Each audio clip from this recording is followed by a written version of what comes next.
길지 않은 신앙생활로 이 자리에 서기에는 조금의 부담이 있었지만 로마서 1장 17절 복음에는 하나님의 의가 나타나서 믿음으로 믿음에 이르게 하나니 기록된 바 오직 의인은 믿음으로 말미암아 살리라 함과 같으니라 라는 말씀과 같이 믿음에서 믿음으로 성장하길 소망하며 순종함으로 이 자리에 설 수 있었습니다.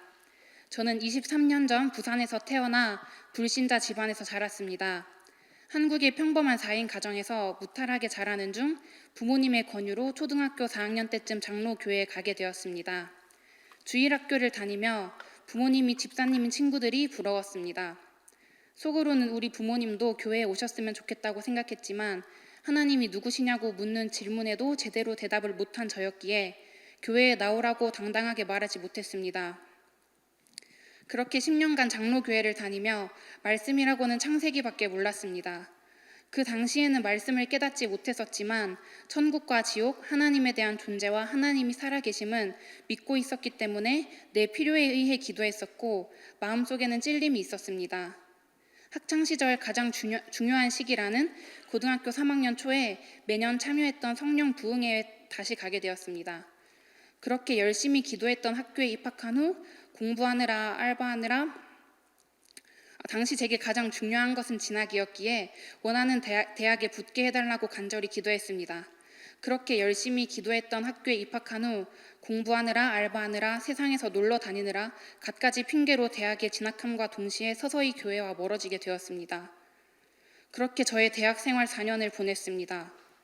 가끔은 교회로 다시 돌아가고 싶다는 생각도 했지만 마땅히 가야 할 곳이 어디인지 몰라서 또 내가 가봤자 달라질 게 없을 것 같아서 주저하곤 했습니다. 항상 지나가는 길에 있던 큰 교회에 가보고자 예배 시간과 지하철 시간도 알아보았는데 당일 늦잠을 자는 바람에 가지 못했습니다. 그러다 졸업 시즌이 다가왔고 학교에서 지원하는 미국 인턴 프로그램에 선발되었습니다. 영어 공부라곤 해본 적도 없었던 제가 단 한 번만의 인터뷰를 합격하고 뉴저지에 있는 회사로 입사하게 되었습니다. 돌이켜보면 22년간 전혀 관심이 없었던 미국으로 나를 보내주신 것은 다 하나님의 계획이었던 것 같습니다. 타지로 와서도 혼자 잘 해낼 수 있다는 자신감에 쌓여 교회에 갈 생각은 전혀 없었습니다. 미국으로 온 지 이틀 차에 친구와 체이스뱅크에 카드를 만들러 갔다가 같이 간 친구가 우리 교회 집사님을 만나게 되었고 그렇게 저는 작년 성탄절에 처음 우리 예수복음교회로 인도되었습니다. 처음 교회에 왔던 날 목사님의 설교 제목은 사랑이었고 그때 그리웠던 하나님의 사랑을 다시 느낄 수 있었습니다. 그날은 구역 찬양 대회를 하는 날이었는데 왠지 모르게 끝까지 자리를 지키고 싶다는 생각이 들었습니다. 저녁에 친구와 있었던 약속을 취소하고 구역 식구들과 만나 식사하며 우리 교회에 대해 좋은 첫인상을 심었습니다. 또 당시 1년 동안 살아갈 집은 편하고 좋아야 한다는 고집이 있어서 형편에 비해 큰 렌트비를 내고 방을 구했습니다. 집을 구한 지 일주일이 지나고 렌트한 집에서 불이 났고 다른 세입자와 집주인이 크게 싸우는 소리에 새벽마다 스트레스를 받았습니다. 지옥 같은 이 집이 너무 싫고 무서워서 그 집에서 당장 나가고 싶었습니다. 그러던 중 처음으로 구역 예배에 참석하게 되었고 구역장님 집에 방 한 칸이 비어있다는 것을 알게 되었습니다. 구역 예배에서 제가 겪은 일을 말하니 룸메이트로 들어와도 된다고 먼저 말해주셨습니다. 처음 구한 집에 들어간 지 3주가 채 안 되었기에 보증금을 받을 가능성도 희박했고 비싼 월세도 날려야 한다는 생각에 많은 고민이 되었지만 나를 안전한 곳으로 보내달라고 다시 혼자 집에서 기도를 했습니다. 그날의 기도가 5년 만에 나온 진실된 기도였습니다.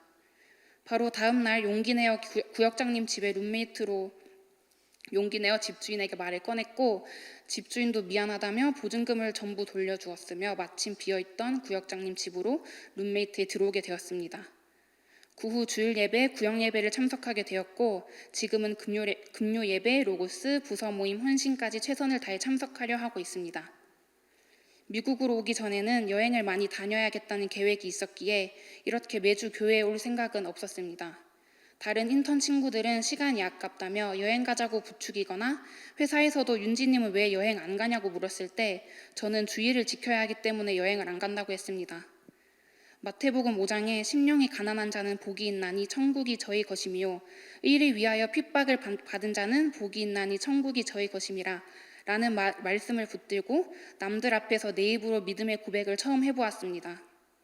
그 후로 저는 내 입으로 믿음을 선포하며 하나하나씩 이겨내가고 있습니다. 매번 거절만 하는 저를 친구들은 이해하지 못합니다. 평일에도 기도하러 교회에 가야 한다고, 같이 놀러 나갈 수 없다고 말하며 서운해하지만 저는 이 친구들도 언젠가 저처럼 진리의 말씀을 깨닫고 변화되기를 기도합니다. 한 주 한 주 지날수록 주일을 지켜야 한다는 부담이 생겼을 때 의인과 법과 질서라는 주일 예배 말씀을 들었습니다. 요한복음 12장 48절 나를 저버리고 내 말을 받지 아니하는 자를 심판할 이가 있으니 곧 나의 한 그 말이 마지막 날에 저를 심판하리라 하신 말씀이 무섭게 느껴졌습니다. 말씀을 듣고 주일 성수의 참된 의미를 깨달았으며 신앙생활을 하며 주일 성수는 꼬박 지켜야겠다고 다짐했습니다. 저는 장로교회에 다녀서 침례에 대해 잘 알지 못했지만 구역장님과 복음 6단계를 하며 침례의 중요성을 알게 되었습니다. 침례를 받을 기회가 있으면 받아야겠다라고 생각하던 참에 구역예배에 목사님께서 오셨고 누구든지 회개하고 예수 이름으로 침례받고 죄사함받아 구원받는다는 구원의 확신이 생겼습니다. 그리고 부활절에 침례식이 있다는 말씀을 들었습니다. 예수님께서 직접 행하시고 명령하신 침례를 안 받을 이유가 없다고 생각했기에 부활절 주일 침례를 받았습니다. 또한 저는 지난 수양회에서 성령을 받았습니다. 성령님이 누구신지 알고는 있었지만 성령을 받았다는 표식이라는 방언을 해본 적이 없었습니다. 수양회 가기 전 교구장님께 성령에 대한 말씀을 들었습니다. 성령님은 문을 열고 들어오시는 것이 아니라 내가 문을 열고 환영할 때 오는 것이라 했습니다. 이후로 이왕 시작한 신앙생활 성령도 확실히 받자는 생각이 들어 내가 성령 받기를 사모하니 성령님이 내게 와주시길 바란다고 매일 기도했습니다.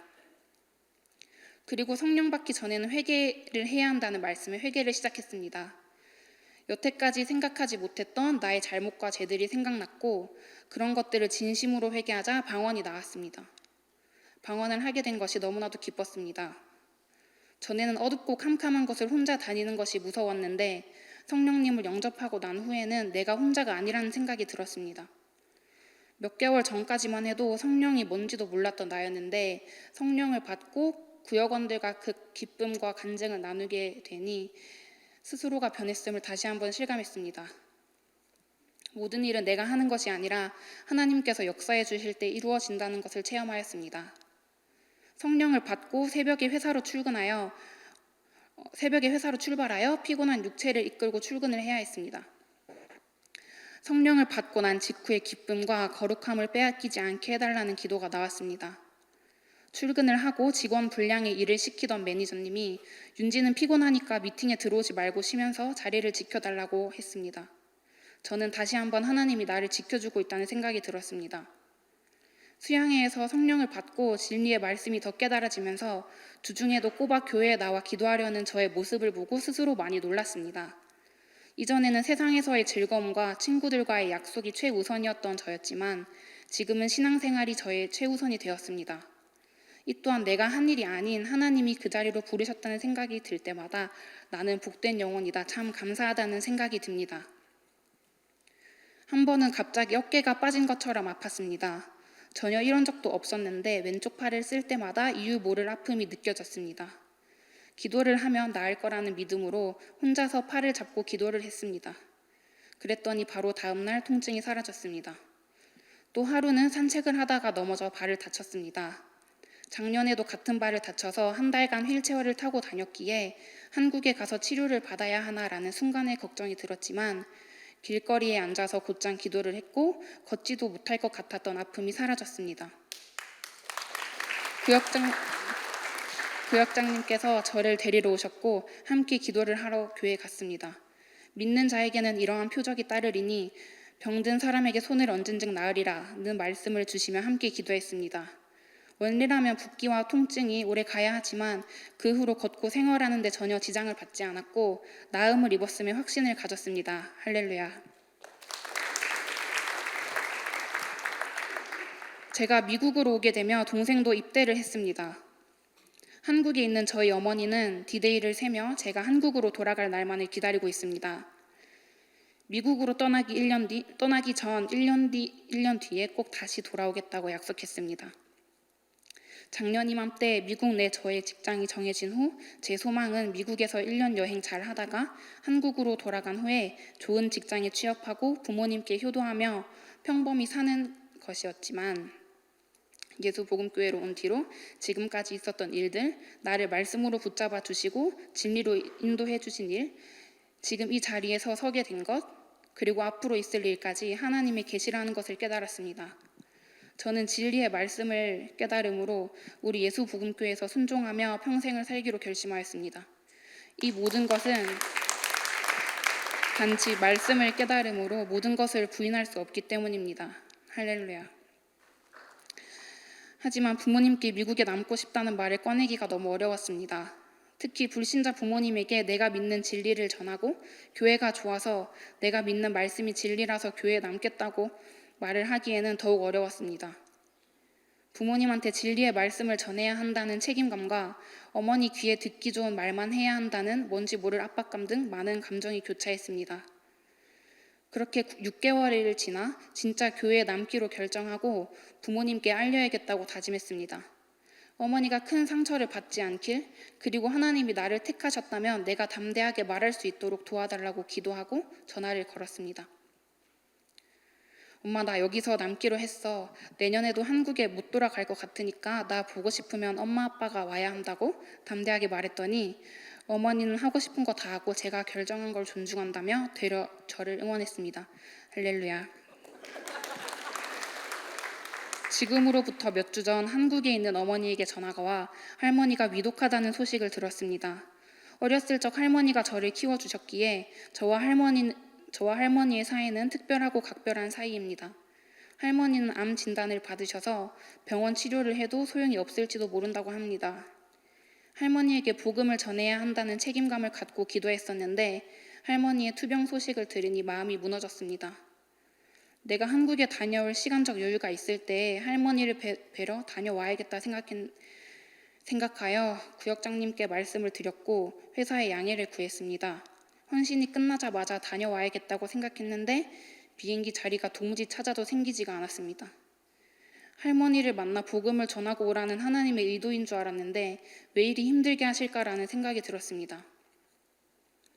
예수께서 가라사대 내가 진실로 너희에게 이르노니 나와 및 복음을 전하여 집이나 형제나 자매나 어미나 아비나 자식이나 전토를 벌인 자는 금세 있어 집과 형제와 자매와 모친과 자식과 전토를 100배나 받되 핍박을 겸하여 받고 내세의 영생을 받지 못할 자가 없느니라. 마가복음 10장 29절 말씀입니다. 지금 저의 뜻과 계획을 포기하는 것이 신앙임을 믿습니다. 오로지 주님 뜻대로, 아버지 뜻대로 나를 맡길 기회를 가졌다고 생각합니다. 내 뜻을 하나님 앞에 내려놓고 나 영혼이 진정으로 예수님을 만나 구원에 이르게 해달라고 기도하고 있습니다. 저는 정말 복받은 영혼입니다. 지금 이 시간 간증하고 결심함으로 믿음에서 믿음으로 또 한 번 성장하기를 소망합니다. 주변에서 조회에 대한 간증과 얘기를 많이 들어서 조회에 가고 싶다는 마음이 있었습니다. 시간적 여유가 되면 꼭 가야겠다고 생각했지만 휴가가 없는 인턴으로서 4일을 빼는 것은 불가능하다고 생각했기에 주저했습니다. 하지만 조회를 안 가면 후회를 할 것 같은 생각이 있어서 기도를 하고 매니저님께 요청을 했더니 매니저님은 자기가 책임질 테니 다녀오라고 흔쾌히 허락하셨습니다.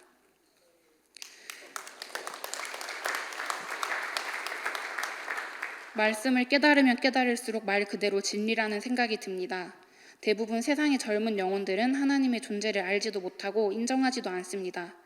그들이 이런 말씀을 들어볼 시도조차 하지 않는 것이 너무나도 안타깝습니다. 그들이 진리의 말씀을 깨달아 젊은 세대가 부응하는 그날이 왔으면 합니다. 순종은 단순히 하라는 대로만 하면 되는 건 줄 알았습니다. 이번 간증을 준비하면서 내 순종의 목적을 어디에 두어야 하는지 생각할 수 있는 기회를 주셨습니다.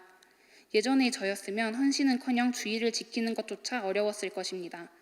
하지만 이번 헌신과 간증에 나의 시간을 바치는 것이 오직 하나님께 영광 돌릴 수 있는 나의 최선이란 것을 깨닫고 믿음으로 순종하였습니다.